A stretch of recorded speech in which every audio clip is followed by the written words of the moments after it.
在美剧《嘻哈世家》演出同性恋歌手的36岁非裔男星杰西·史莫里特日前遇袭，当局调查后案情却大逆转。芝加哥警方发言人今天表示，警方将再度传唤杰西·史莫里特到案说明。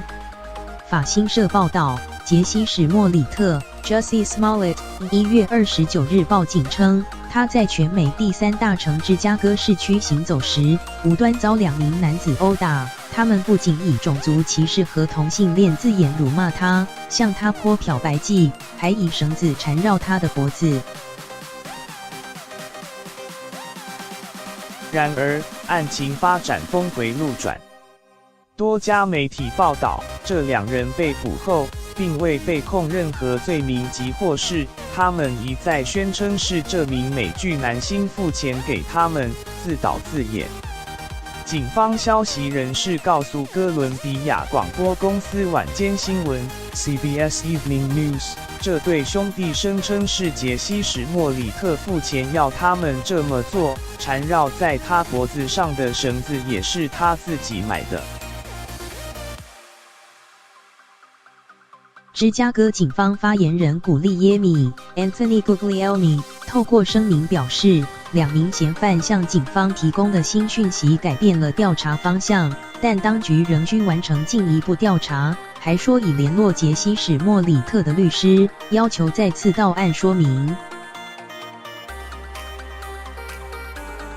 美国广播公司 ABC 美国早安 Good Morning America 节目14日播出杰西·史莫里特受访片段，情绪激动的他说明遇袭细节，并对事件真实性遭质疑表示愤怒。